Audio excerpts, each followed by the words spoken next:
not attempt to adjust your dial. Ba-da-bum-bum-bum. It's your boy Big Vern. This is App Stupid, the fastest growing sports and entertainment show on these YouTube streets.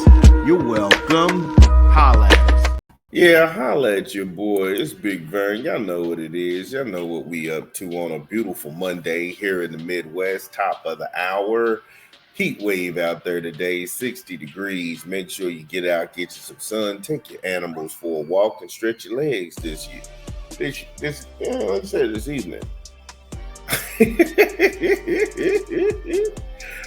In our first segment, we talked about the brilliance of Sheduer Sanders this weekend in Riyadh. He put the beating down on left Twix, right Twix. It was a master class of sorts. And find out what we think. Find out what we think. Is he the best fighter at 135 currently? You'll get our thoughts on that. So from the world of boxing, we are going to go back to college football. Yeah, Sheduer Sanders, he is not going to throw at the NFL Combine. Now, Sanders, he'll utilize his draft showcase event to meet with teams before throwing to wide receivers he has established rapport with at Colorado for the Pro Day. The 2024 Big 12 Offensive Player of the Year took a similar approach to the East and West Shrine Bowl in late January by only meeting with teams and the media. He was directly asked about when he would throw next as part of the draft process during the Shrine Bowl, and he said that he didn't know, citing that the desires were to be the best version of himself. Now, I will tell you, a lot of people make so much out of the NFL Combine, it makes no sense. And it's right up in Indianapolis. It's not too far from me, about an hour or two. Ride to Indianapolis and see guys work out or see guys run or see guys get timed.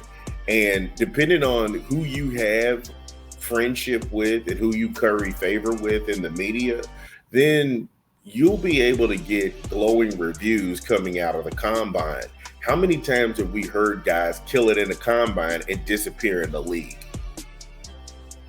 So it's not everybody who shows up in the Combine and shows out goes on to be some megastar in the NFL. I even argue against some guys showing up who don't have such a glowing relationship with the media and then become targets or whatever from their performance in the Combine. That's happened a lot of times. So just because he's not throwing there, that shouldn't be a problem. Just because he's not working out there, it shouldn't be an issue. I think that he's going about it the right way and meeting with teams who only have interest in him and meeting with the media and talking to them. He's handling this just like a business and not like a mindless drone doing what he's told. Look, let's get on the other side of the content when we take a quick 20. From a rap album we pushing this month, it's your boy Big Vern. Drop the spot. Bop, bop, bop, bop, bum, bum, bum, bum. It's your boy Big Vern coming to you again from the App Stupid Studios with another rap album we pushing this month. West Side Gun 12. Brr, brr. I always wanted to do that. In stores now. Get it where you legally consume music, whether it be Apple Music, Google Play, or Spotify. My personal favorites on the track is going to be Adam Page featuring Stove God Cooks, Health Science featuring Brother Tom Sauce, Gumbo Yaya featuring Brother Tom Sauce, East Miami, and Outlander is a beast. Wow. West Side Gun 12 in stores now. Yeah, shout out to West Coast. I'm just West Side Gun. Shout out to West Side Gun doing this thing. Great album. Another good one. Sheesh. So when we last left off on the other side of the content, we were talking about guys who make it to the NFL Combine. And if you don't have a relationship that is somewhat let's just say cordial with the media, you could find yourself in the crosshairs of an organization that was really big on taking you, and now they don't want anything to do with you. That may be the case on some of these, like I said, some things that happen. In the case of Sanders, he said that it's a lot of work on my quarterback coach, making sure I'm sharp and I'm ready. I never want to go out there and half step. I want to do my best and be at my best at all times. So, yeah, I mean, that's the point. That's the point. And sometimes when you go to the combine, you're not going to be matched up with guys who you're familiar with. And when you're a quarterback, it's all about being familiar with the wide receivers, familiar with this guy's speed, your timing issues. You want to go ahead and like I say, you want to put on a good show. You want to show them that you can actually not only deliver the deep ball, but you can actually hit your guys in stride in between the hash marks. You want to go ahead and have that small game to play with as well. Not saying that it's a controlled atmosphere. What I'm saying is that they leave less to risk than possible. Because what you have to look at it like this: you're in a profession where perception is the perception is the value of someone. And so from Sheduer, again, he's been in the spotlight all of his life. So he knows how to handle the moments. However, a couple of bad throws at the combine could cost you millions. So the fact that you want to skip that and not leave so much up to chance, I think that's a smart move because it's perceived value. It is perceived value. No matter how much they want to say, oh, this has got to be this. Trust me. As soon as Ashton, Genty, or any of these guys, they go to the combine and a number that they choose to put out there as far as their time in the 40 or aptitude test or whatever, and it doesn't come back with these glowing numbers, now you have people questioning someone's athleticism, someone's intelligence, again, on the perception. And they'll run with that. The people who are narrative humpers, and they're not actually in it for the sport. They're in it to push narratives and try and wiggle their way up to just dog you out. That's the truth. Look, credit to Sanders for not taking the bait, not playing that game.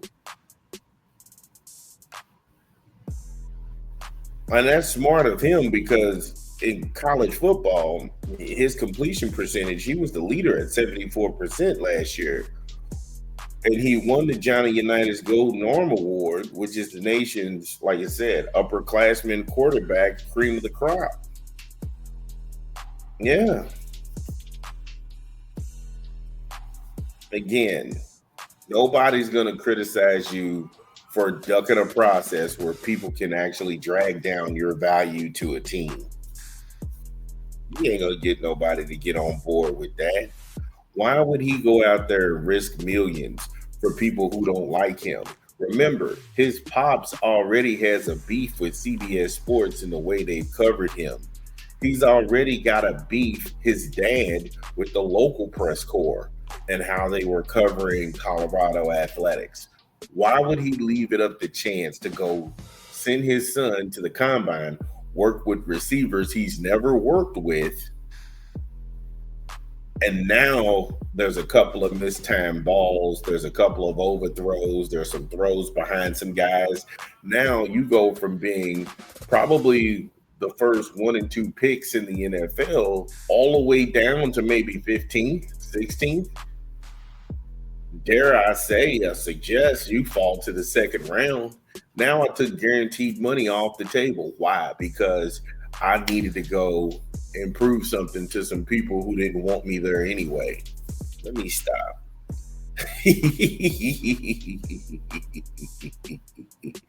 When you talking like I'm talking, man, you start to see this shit for what it is. So ain't no need to sit here and be puzzled why things don't go the way you want them to. Like I said, he's not doing something that's never been done. Marvin Harrison Jr. did the same thing. All he did was get dressed and show up. He didn't run a route. He didn't run a time. He looked at everybody and waved, said hi. That's it. It didn't hurt his draft stock at all. So if it didn't hurt Marvin Harrison Jr., why are you coming after Sheduer for the same thing? Even when Deion suggested that he'll step in and tell his son where to go and certain franchises, they're not going to. He wasn't the first person to do that. Archie Manning did that. He did that live at the NFL draft. When the San Diego Chargers picked Eli Manning, he said, we're not going there. He forced them to come up with a trade on the spot to get Eli out of San Diego. But then again, if Prime did it, it's bad. If Sheduer did it, it's bad. Marvin Harrison Jr. did it, didn't affect his stock whatsoever. You see what I'm saying? So why would this even be a story? Look, I ain't playing these games with these people. If you are a Colorado fan or you just have an opinion on the whole Sheduer not even going, throwing at the combine, get in the chat. Let me know what you think. This is Big Vern. We'll